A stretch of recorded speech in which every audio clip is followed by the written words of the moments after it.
Good afternoon. Welcome to a match of Dota 2 between KP and M5. It is a third place decider for Lostworld tournament. These two teams are fighting for a prize of $100. The second prize is 400 and the number one prize is 1,000, in case you are wondering that.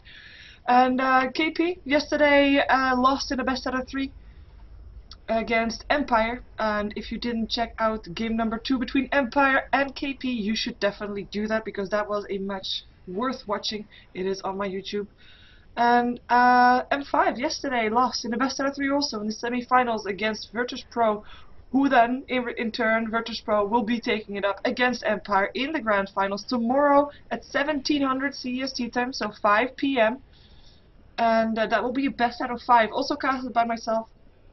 And for the people asking, there is also there's actually 2 Russian streams going on right at this moment for this match.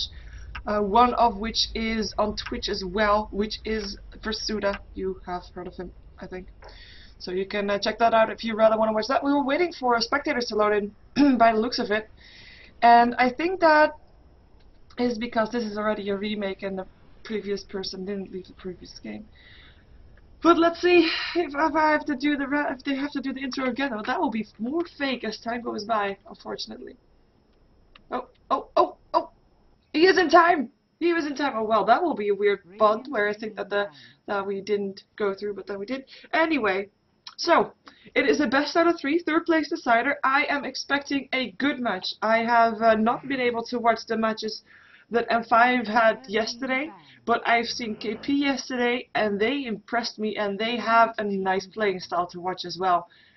Get ready for some action, or at least that was yesterday. Let's see if they're gonna go for the same thing again, because obviously yesterday they lost in the best out of 3, and maybe they want to adjust their strategy slightly. We already see 2 bans. We have a Lycanthrope ban as well as a Rubik ban. Not very surprising, at least the Lycanthrope. One thing that we have to note here is that the first pick is going to the Radiant side, and they have the Rubik as a first pick ban out. So that already indicates that they don't want to play the Rubik, but don't want to face it either. The same goes for the Naga Siren. And again, normally you see those first bans are, as in the team that has the first ban, are heroes that they just don't want to play, but aren't necessarily those Lycans, Darkseers, Naga Sirens, because you know they want to have a chance to pick that up. But right now they're not going to go for that. They do ban out the Anti-Mage. TA gets banned out by M5, and Morphling is there for the first pickup. We could have expected that if the Anti-Mage got banned out, and that was a logical follow-up. Making sure that the one true hard carry, because normally you see Anti-Mage versus Morphling. Of course, there's still a lot of other heroes in the pool that you can add to that, but Morphling versus Anti-Mage, there is a Morphling but no Anti-Mage, no direct counter for that. Of course, Lone Druid is still there, but the era of the Lone Druid is kind of over. We have the Chen and the Leshrac picked up by M5, and they really are not wasting any time here.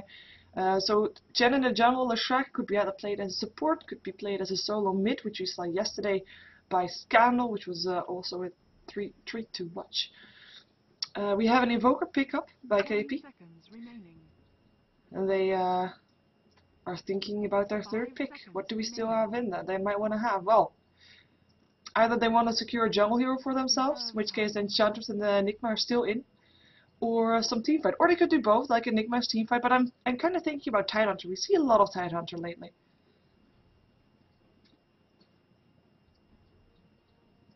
But they're taking their time. It's an important pick too, because if they don't pick a jungler here, they might not have a chance to pick a jungler again afterwards.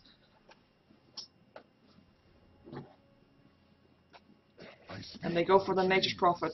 Could be a jungler, but I do think that's going to be a solo lane. And the reason that Nature's Prophet is... I mean, I don't mention him anymore like as those first pick heroes, because he just isn't anymore. People are able to deal with him so much better. There are a lot of ways to counter push, and he is just not as strong as he, well, he's just not considered as strong as he used to. Of course, it didn't really change. We have the Enigma ban out. Wow, they're really fast with these bans. Beastmaster was a pickup for M5, and it's a Venomancer and Enigma ban out for M5. There's still an Enchantress in the pool though, if the Radiant want to pick that up. And the Riki gets banned out, combined with the Lone Druid. I just said already the Lone Druid as a semi-counter to the Morphling, but he's been out of favor. Still banned out by KP just in case. The Ricky is also considered as a sort of counter to the Morphling, especially around that early mid-game. Shadow Demon will be picked up here as support for KP. They still have the chance to put Nature's Prophet in the jungle. It could be solo laning. I mean, right now, if you have a Shadow Demon combined with a Morphling, that is a dual lane. Invoker solo, Nature's Prophet solo, and they're sorted. And then they just need a jungle hero. At the same time, normally you see with these lineups that they are gonna go for a hero that can put the attention away from the Morphling in the early slash mid game. So we might be looking at a hero with big impact, like at level 6, like still Brewmaster or something like that. And with a Shadow Demon there's a lot of combinations with that, and Brewmaster is one of those. So we might see that one pop up, but we will see. In that case also the Nature's Prophet will of course be moving into that jungle. In the meantime, M5 taking their time as well, going into the bonus time. But they still have plenty left, so I don't see why they shouldn't use it. They have picked up the Beastmaster, which is a solo lane for them. So either they're going to go for dual lane with Leshrac, in which case there's still a lot of combinations possible for that. For example, Chaos Knight, which is also considered a kind of a counter to the Morphling. So it could be, and of course Sand King, we know that one. But they still have, like I said, Leshrac could fulfill a lot of different roles. He could go solo, he could go support. This pick will kind of indicate if they're gonna pick up a solo lane or if they're gonna pick up something that would go well with the support. So that will kind of give away what they want to do with this lineup slightly, and maybe therefore have some impacts on the lineup of KP as well. But like I said, they're taking their time. Only 30 seconds left. There's still a lot of different solo mids in the pool. Of course, if they want to go for that, they have to have something that's going to probably be going up against the Invoker. We've seen Queen of Pain successfully do that. It's going to be a Dragon Knight, though. And Dragon Knight is, I mean, I said Chaos Knight, but Dragon Knight is also a good combination with Leshrac. Of course, his stun isn't really ideal, at least not if he's not in Dragon form. But if he gets a stun up, Leshrac will get a stun up regardless as well. And that is why those combinations are good, and we are gonna probably see those on a dual lane. In which case, it just needs one more solo lane left for M5. And we have seen Beastmasters going mid as well. I mean, Beastmaster mid has got great room control, but he is such a strong long laner on that dire side that with that ancient stack very close, that we're probably gonna see that and still a mid hero to be picked up for M5. And I don't really have to worry all that much about KP, about what they're gonna pick up and if it would be having impact on their pick. Like this Dragon Knight, that they kind of had to pick what they wanted to have with their Leshrac, I guess, out of fear that maybe otherwise their hero got picked up by KP, because they also need, I think they need something to go with the Shadow Demon. Morphling could go solo, Nature's Prophet in the jungle, Invoker solo. It could all be possible, or still a solo lane for KP. I really don't know. Let's see what they're gonna go for. They're taking their time as well. 27 seconds left in their bonus time. It's their last pick, though. They can use every time they want. But what is it that they're gonna go for? We don't know.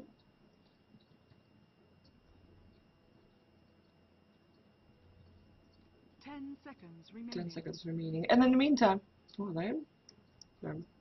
wait a second. I mean, 4 seconds left. 3, 2, 1. Queen. Wow.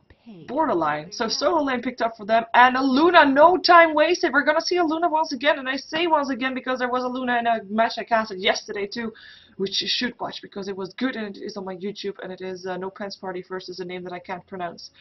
But Luna once again. I have to say, well, I kind of don't know what to say, to be fair. I mean, Luna is one of those heroes that needs a good start to be able or good start, needs her time to get up to speed, needs her items and stuff like that. Oh, what's this? Incredible speed of my camera, which is not what I'm supposed to have. I'm supposed to have that. Prepare for well, let's jump ourselves first over to KPC, who was playing what. And as I said, they did want to have a hero that had an impact around that mid-game, around that early mid-game, so at level 6 / level 9. That's sometimes differs depending on who's playing it and how they want to play it and what the state of the game is. We're going to see this Queen of Pain trying to get the attention away from the Morphling so that Morphling can farm. Perhaps Morphling will mingle in some fights as well to sneak up some kills. And yes, I will switch overlays. Wow, good stuff. Anyway, let's see who's playing what. This is Dota Zero, but you might heard of him under the name of Pass, and he is going to be... oh, He has a blink, so he's fine. He's just running there. Ah, oh, see Dread, he's gliding over the floor. Everybody's gliding. Sorry. So that is pass on his Queen of Pain. In the mid lane we have Invoker player. I have checked his Steam profile. We do not know who it is, but we saw him play Invoker yesterday as well, and he played a mean Invoker. A very mean Invoker. So I'm excited to see him playing that again. We see this guy, Asian leather guy. This is actually Asuna. He's playing the Shadow Demon Quakefa, the carry of KP. We'll be playing the Morphling. And the last but not least will be the Nature's Prophet, who will be going into the jungle. Pylite Die will be the one who is playing that one. And it will indeed be a dual lane with the Shadow Demon, with the... I like this. With the Shadow Demon, with the Morphling, and mid lane Invoker, and top lane Queen of Pain solo. So, yeah, they know that they're probably up for a Beastmaster, so what do?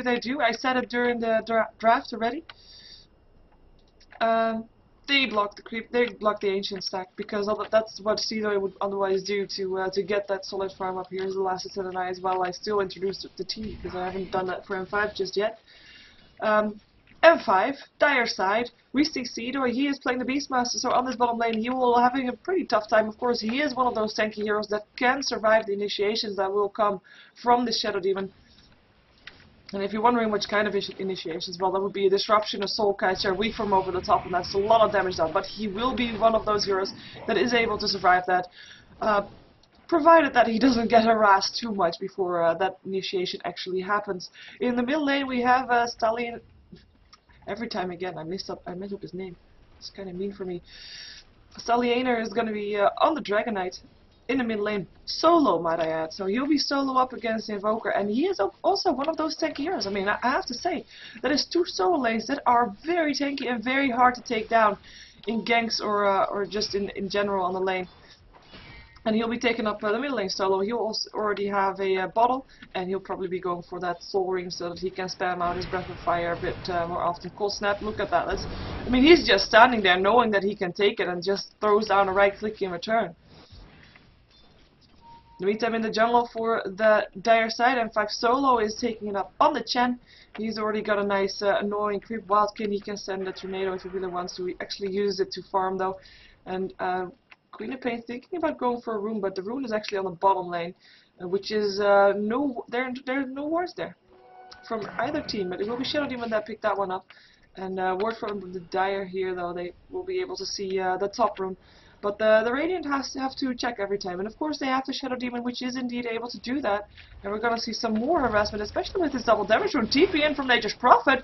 This might be turning into a kill, but that DD rune Disruption helping out, making sure everybody can get into position again. Right click continue, and Weeform gets the first blood. Morphling having a good start of this game already. And that's what I said about the, well, I said about combination, but to be fair, that was just not even a combination, that was just a double damage rune doing the works. And of course a TP in from Nature's Prophet helping out, Disruption helping out so that everybody could move in there. And yeah, nice play overall. We'll continue on the top lane with who is playing what. We see Dread on the Leshrac, we saw him earlier already gliding over the floor. And he'll be on a dual lane, like I said. He will be trying to harass Queen of Pain out slightly, but Queen of Pain has a blink, so she's not all that worried. Leshrac still level 1, hasn't managed to pick up that much experience just yet. He is supporting Luna. Luna, who is doing very good on the farm. I mean, she is kind of left alone by Queen of Pain, who can't really get in all too close because Leshrac might be there. Leshrac picked up his Edict as a first one. That is something that we don't see that much, but that is because we don't see that much because when the Leshrac is picked up as support, there's normally someone there with a solid stun close by to be able to have that follow-up stun from Leshrac afterwards. But Luna only has her Lucent Beam, and her beam is... there is a mini stun, but you can't really guarantee your Leshrac stun to follow up on that one. And maybe it looks like maybe the Dragonite will be just leaving it at his bottle. He's gonna fight... Oh, haste rune! But he also sees that Queen of Pain picks it up. That will be good for Queen of Pain. She won't be able to be all that aggressive with it, but she will be able to get some extra experience with it, I believe. And that's what she needs, because she is still level 1 as well as Leshrac. Doing a good job of harassing that kind of stuff. Morphling in the meantime, 28 for 13, so doing a great job as well. I mean, he's kind of farming against the Luna, you can look at it that way. Luna's still beating him in that sense. But, yeah, not that much. He's keeping up for sure. Beastmaster not able to do that much. He is level 3 though, which is better than the Queen of Pain. You can, like, there's two hard lanes here, of course, for one for either team, and it's the Beastmaster versus the Queen of Pain. And Beastmaster in this case got 2 last hits and is level 3, while Queen of Pain is still level 1 and 0 last hits for her. So Beastmaster definitely not doing all that bad, as this sentry ward should, well, has made sure that there was no ward here for the Radiant side. But there was no ward because it was just Shadow Demon standing there, I believe. Which is actually nice that they forced him to waste a ward on that. And the reason he placed it here is because if you place it around here, then the creep, then the Ancients won't stack regardless. So that is not really worth it. And again, we see Dragonite picking up a cold snap, but he's not worried. He just ran after the Invoker looking for that stun. Is now getting harassed slightly. I mean, there is it is painful with phase boots on the Invoker. It is a lot of damage, but he is still not being shot down that much. He's 25 last hits. He's even doing better than the Invoker. 26 on one and 23 on the Invoker. So that is well, it's not that big a difference, but it is not what you would expect. You see a range versus a melee. Of course, it's a Dragonite. Of course, it's a tank hero. Of course, he has a bottle and able to spam out his Breath of Fire to be able to secure some last hits. Let's see if he's getting lucky with the rune. There he is. Queen of Pain. Ooh, oh, they're gonna go for this. Dragon form. He wants to land the stun. Will be able to do so. Blink in 6 seconds. There's the tornado stopping everybody for a second there. Will be enough though. Queen of Pain. Blink in 2 seconds.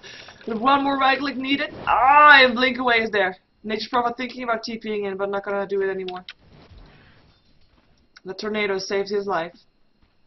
And he's still level 1. Oh. But if you see an opportunity like that, you have to go for it. You have to pop your Dragon form and try to land that stun, because that could have turned into a kill. And if you're wondering why, I mean, we're in 6 minutes right now. Why aren't there more kills? Oh, Nature's Prophet TPing in. Here's more kills for you. Nature's Prophet picking up a kill. Shadow Demon coming off from. I was gonna say, like, around this time when it turns night, the ganking opportunities are open again. When this guy turns level 6, he'll probably roam around a bit and use his Roar on cooldown to secure some kills for his team as well. But until then, it will be quite kind of quiet, especially if the Shadow Demon is going bot lane again and not gonna try to kill. Actually, Beastmaster TPing out of there. He's gonna be going back to base, expecting a gank probably from the Shadow Demon that was on his way, but was not really trying to gank. But then again, you can't really anticipate on that all that much. Let's see how the Chen is doing compared to the Nature's Prophet, because normally you can't really compare heroes in the jungle with other heroes, but you can compare the heroes in the jungle amongst the heroes in the jungle. So we see Chen, who is building towards a mechanism. He is gonna find a level 1 Queen of Pain. Oh, and there will be a net. Will it be a net? There's the losing beat, and there's the net, and that is a kill, a very fast kill, and it is Nexus that picks that up. And Queen of Pain, still level 1, is really not having a good game. 7 minutes in, not able to pick up any experience. Not even gonna try to get experience in the middle lane, maybe, because maybe Invoker moves away and tries to gank, and then Queen of Pain can pick up some experience, but no. She's just going back to the top lane. That might have a tower going down pretty soon with Chen here, with these creeps, with these skeleton warriors. And maybe Queen of Pain can pick up some, look at that damage, that is just one Lucent Beam, but it's a level 4 Lucent Beam. It is so much damage. Hand of God going through. Why?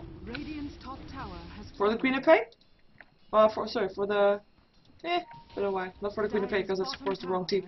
Tower still goes down there, and might still go down here as well with Twilight Eye and Morphling, and just hitting on that one and forcing Beastmaster back. Disruption there also. Upon the Beastmaster, forcing him back, fighting his own illusions, but that is at least a tower for a tower. But did I just miss someone dying or something? Yes, Beastmaster died. No, I already saw Beastmaster die, didn't I? It's so confusing. It is so confusing. We already saw Beastmaster dying. He was the first blood. I did not miss a kill. I'm just wondering why the Hand of God was thrown out. There, maybe just helping out for his creeps on the tower. That's what some Chens do. They feel like they don't need it anymore for another couple of seconds. If they're gonna be going back to the jungle, if everybody's gonna play it safe, then they don't really need that. In the meantime, Morphling has surpassed Luna on last hits, but at the same time, I mean, well, tower is down on both sides. And it was Leshrac that destroyed one tower, Nature's Prophet that destroyed the other. So both of the carries did not pick up a tower hit kill for themselves. And I was comparing creeps. That's what I was doing. Well, having said that, Nature's Prophet just picked up a tower kill, so that will put him ahead of the Chen, as well as with that Hand of Midas, he'll far faster than the Chen.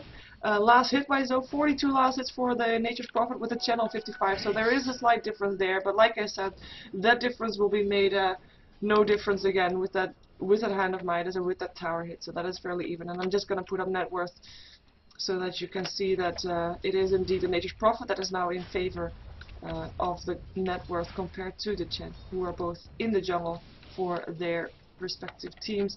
And we do see Beastmaster able to farm up. I mean, he can't really last it all that much, but with these ancients, it doesn't really matter. He'll get his gold from that one, and he'll be happy with it. And you don't see anybody of the Radiance checking it out. I mean, they knew he was there. They could have done more to it. They could have even tried to take the gold for themselves at some point with help of the Treants, and maybe give Queen of Pain some extra experience, who is, by the way, now level 4, so that went pretty fast as soon as she got in range of some of the creep hits, creep kills.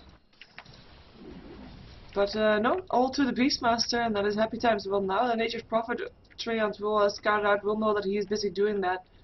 But still, he's level 6, he has his roar, he is happy. One happy Beastmaster. The blinks are there though. And they're gonna go there. Morphling is here. Nature's Prophet TPing in as well. Gonna clear out the rest of the ancients. They're slightly too late though. Beastmaster probably knows that by now that his ancients are probably dead, but they do pick up the 2 bigger dragons, so that is good. With Morphling picking up one, and let's see who picks up the other. It is Nature's Prophet that picks up the other, and they might try to get a kill with this. Again, there's the disruption. There's the Soul Catcher as well, I think. Yes, there it is. A roar. Oh, nah, he didn't even go for that. He didn't even go for that. Morphling picks up the kill. He knew he was doomed. He knew he was dead. And thinking, you know what? I'm not gonna waste my roar on this. I'm just gonna die. And save my roar for a better day to do something with that. In the meantime, the rest of his team, 4 heroes of his team, so actually everybody else of the team is taking out a tier 1 tower on this mid lane. And is now going to rotate towards the bottom lane to see if they can catch someone out of position here. Leshrac is already here. TP incoming here from the Dragon Knight, who is already the Dragons from Kit. Puts it in a disruption. Soul Catcher on there. We form through. A lot of damage being done. Hand of God going through, helping out slightly. Leshrac's on the Morphling, keeping him at bay. And here comes the Beastmaster. And there is the roar. And there is the kill. And Luna picks it up, throws a hit at the Morphling. As the Nature's Prophet was able to TP away from there. But they do get something in return, and that their tier 2 tower still stands, even though it is in an eye range. But at least they get something in return for that one.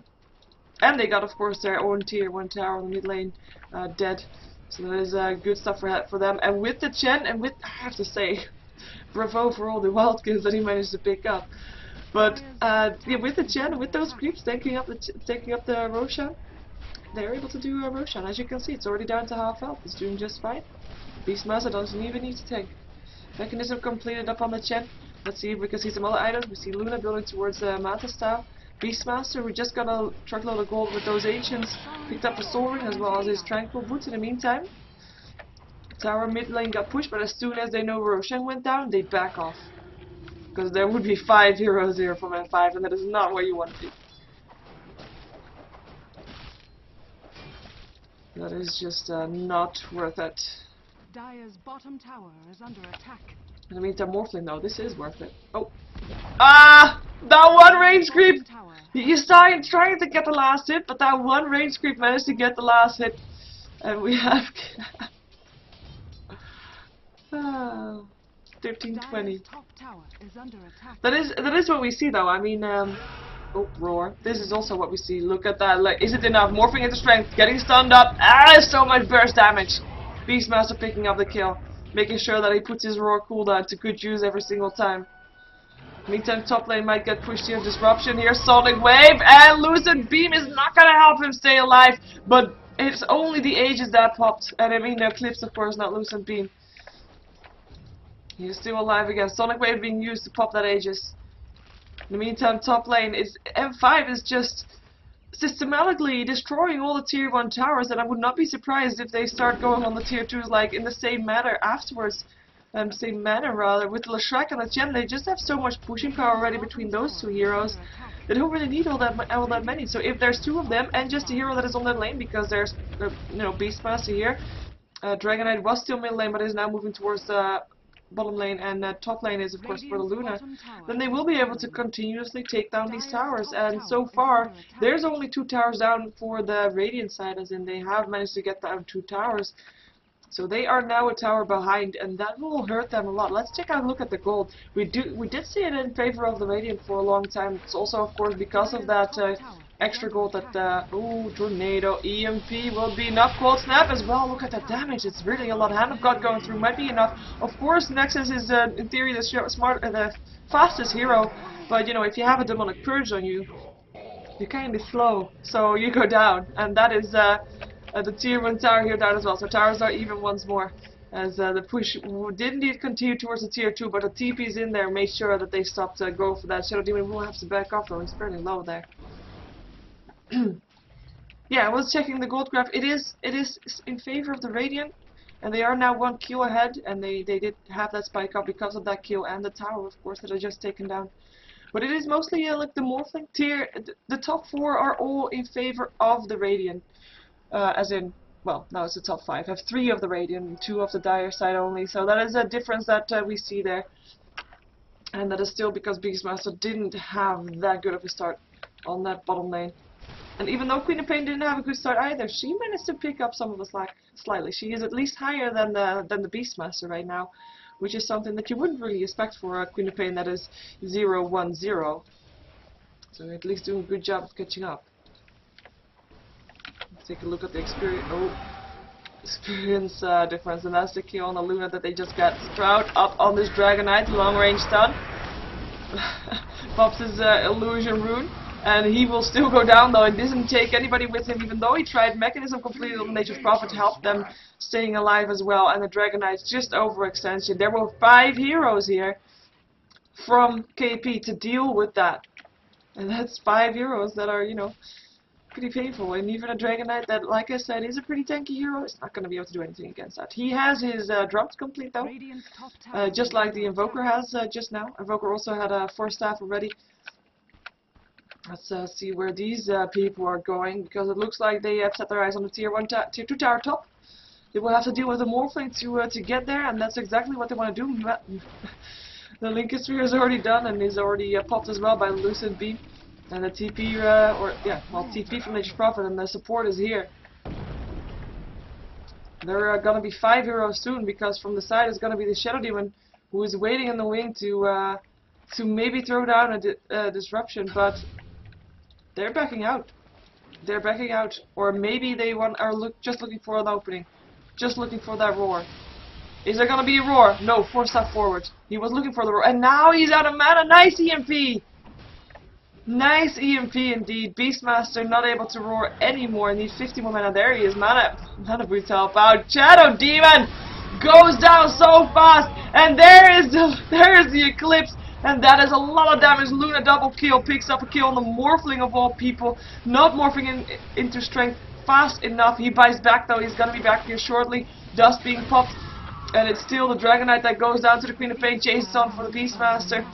The dust is already up, so no extra movement speed for them. TP in from the Nature's Prophet. It is Leshrac that they're gonna go for. He's gonna try to TP out. Will it be in time? Yes, it will be in the meantime. Beastmaster is not gonna be in time to TP out, even if he will try to. Morphling picks up the kill, making sure that his buyback is worth it, and they blink on the tier 1 tower mid, and that is where they're gonna go.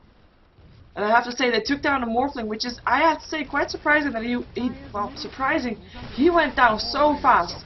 That initiation was just initiation from the Dire was just purely based on the mistake that the Radiant made of getting slightly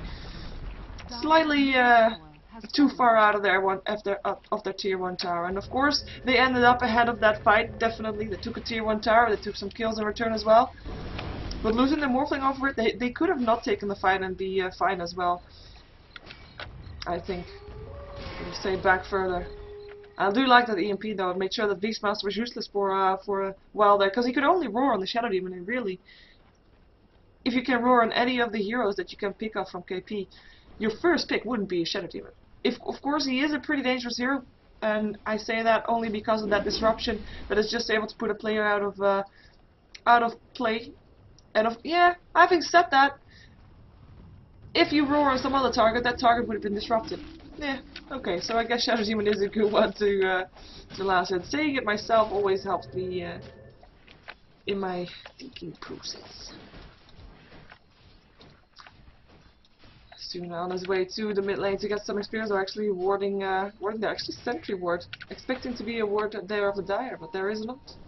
There is not indeed. And I was taking a look at the items before all that happens. We see the Queen of Pain building towards the BKB. Which is pretty well, I was gonna... you have Aurora in your opponent team. Aurora goes through BKB, so I'm not sure if that is the right choice to go for a first item. But then again, you will not be hit by the Lucent Beam, and there is of course a lot of burst damage coming off from that Eclipse, and that is a BKB is needed to withstand that. And we might even see this Morphling going for and a Lincoln Sphere and a BKB. Lincoln's to make sure he doesn't get roared, BKB to make sure that Lucent Beam is not killing him again, or Eclipse I should say. Because Eclipse killed him in the previous fight. And that is a lot of damage.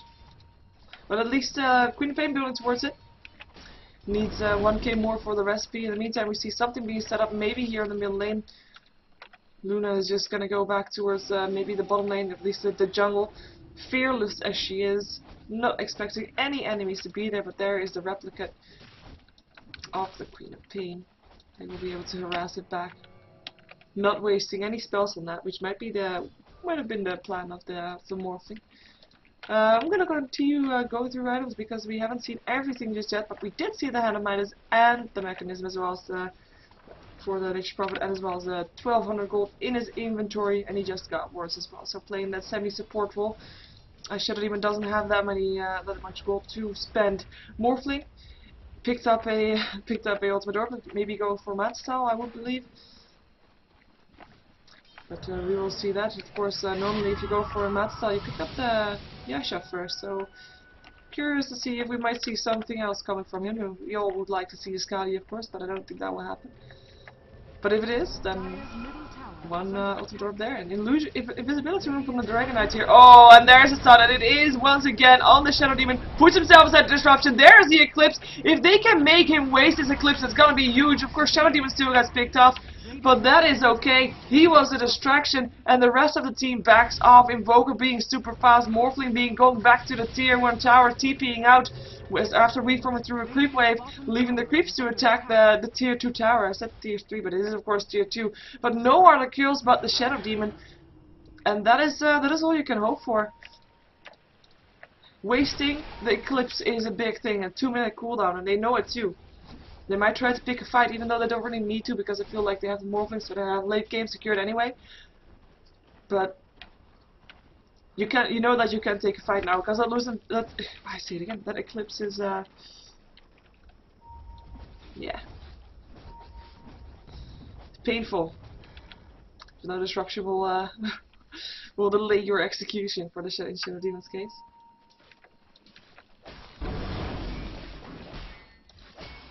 Let's see, we see Invoker. He's probably gonna go for a side device on his Invoker. Picked up an ultimate orb, and that is a good thing to deal with this Luna, who picked up a Manta Style, by the way, and has 3,300 gold. I am expecting her to go for BKB, but we'll see if that's actually what she wants to go for. She has good farm though. I mean, look at the net worth. That is insane.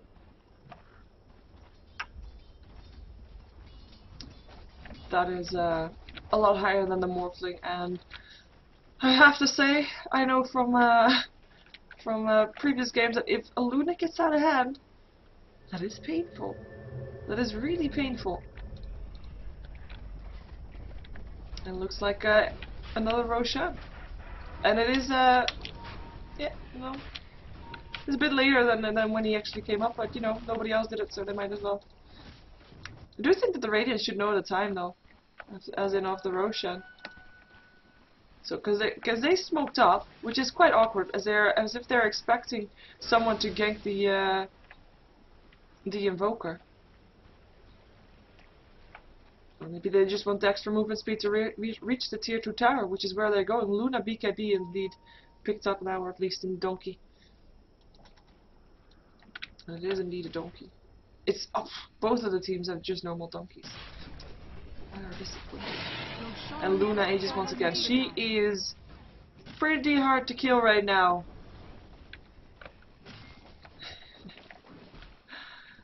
Yeah. I have a co-caster of a professional team sometimes, and then every time Roshan goes down, it just automatically puts in the time when Roshan goes down. And in case you're wondering, KSI is co-casting with Virtus Pro, so with Maelstrom. So you can check his cast out as well, if you rather watch a Russian cast. There's 2 Russian casts for this game actually. And the top tower, tier 2 goes down. That's something they get in return for that Roshan, but at the same time they have to be very careful not to lose their own tier 2 on the bottom lane. But they're just continuing actually. Gonna force out the TPs. Look at that damage already. There's 1 TP, there's 2 TPs. It's gonna be a Chen and a Dragonite being here. So use a Dragon's Breath to clear out some of the creep wave if they want to do that. No, they don't. He doesn't want to. Now he does. But the tier 2 still goes down. I mean, Leshrac with his edict, that's something that you shouldn't mess with. BKB also up on the Dragonite, so they go for more BKBs on their team. Making sure that that Queen of Pain is totally useful. Leshrac stun, nice on the Nature's Prophet who just TP'd in. No edict, Nova going through. Nature's Prophet already having to back off. Morphling trying to do something, but look at the damage from the edict. It's so much. And Luna still has her Aegis, so even if she dies, she will be able to get away afterwards. Soul Catcher up on there. Will be enough, I think so. Maybe they're gonna try to be able to kill him off again. Dread's still hanging around here just in case. But they're gonna try to kill him off again. She pops her BKB, pops her beam as well. Eclipse is on. Is it gonna be enough? I don't think it is. It does force Morphling back though. Luna's still alive and is indeed forcing back the Morphling. Lincoln's already popped as well. Dragonite still landing a stun on the Morphling, who's still morphing into strength. Tornado goes through. Weaveform back towards home. Have to get home. Queen of Pain already dead. Beastmaster able to kill that one off, or at least get the last hit on that one. And this might be the start of a push into a tier 3 tower at 26 minutes in. They have their BKBs. BKB of Dragonite is still off cooldown. They find a fake Invoker, which they kill off. Use a stun on that one. Morphling's still healing in the base, so they have to wait before he's back to be able to do something. While Tornado might help. EMP as well. Deafening Blast. Leshrac, no more mana for him, taking a lot of damage here inside the Sprout. But the tower still is looking to go down. He'll be sent back to base. We'll be fine. In the meantime, Dragonite picks up the Shadow Demon. Dragonite, who did pop his BKB and no longer in Dragon Form right now. Sonic Wave going through. Luna taking a lot of damage. Will she do enough damage before she goes down? She indeed kills up the Queen of Pain, but goes down to the Morphling. Morphling picks up the Dragonite as well, and Invoker actually got the last hit on the Luna. And it is gonna be the Beastmaster that drops as well to the Invoker. They do fight off the Dire, but look at this. The tier 3 tower, there is a lot of blood here on the floor. And the red bird, thinking like nothing happened. But they get the tier 3 tower, which is, I'm not saying it's worth it, because I don't think it is. Well, it's worth it. I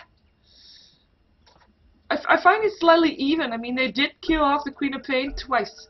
They killed off the Shadow Demon. They didn't kill off the Morphling, but yeah, they got the tier 3. I am in doubt. I'm in doubt, depending on when they're gonna push again, and if they're gonna try to do this again. I have to say they lost their Luna, which isn't really worth it. I'm gonna say that. Luna dead is not good. Even with her BKB. The unpause is already done. I thought someone said someone DC'd, but then nobody was DC'd. Anyway, take a look at the gold graph. It was in favor of the Radiant for a long time, but then bam, team fight, Luna came around. Still 1k in favor of the Radiant though. And that is because still, Luna farms farms a ton. I mean, really, she is top of net worth, but there's 3 below her that is all part of the Radiant team.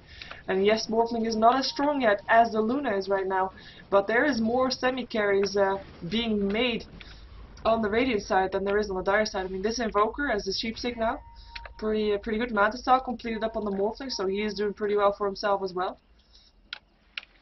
And those, and then the Nature's Prophet, who is also building towards a Sheepstick. They need to have something to get control over that Luna.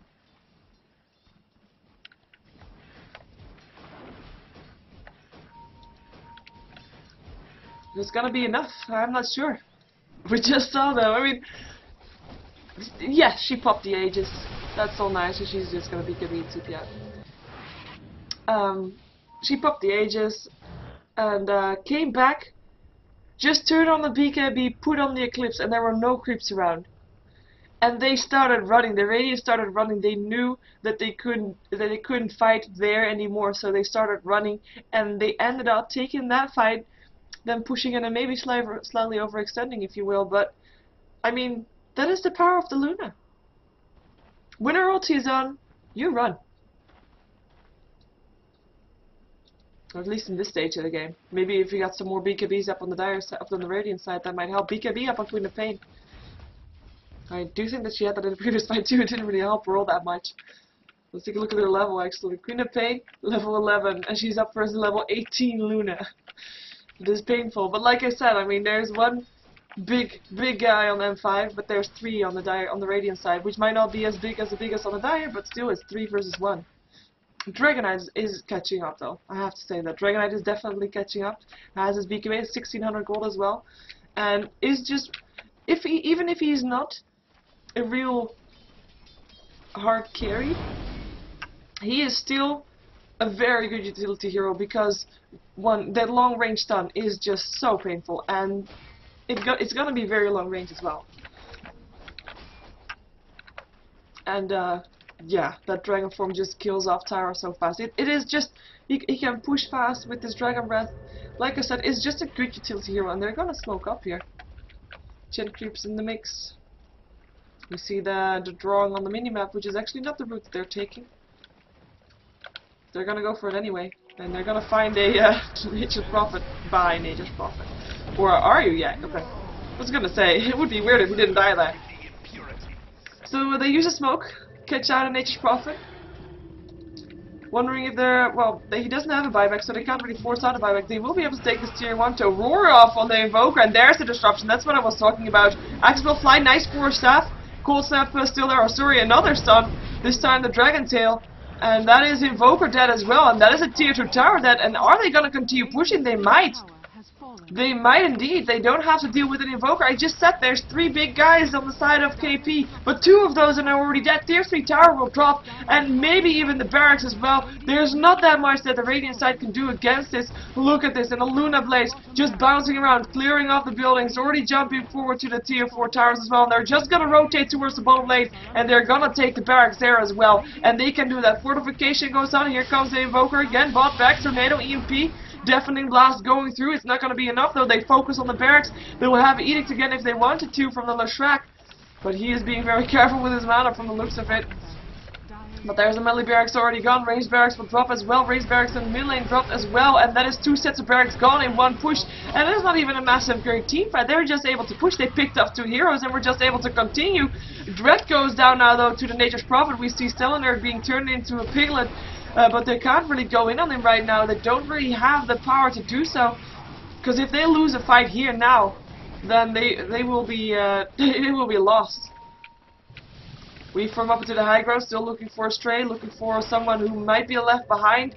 TP out there from Beastmaster, so he's not going to be that target. And the Chen and the Luna will be both back again as well. A Luna who's building towards a butterfly, and I have to say,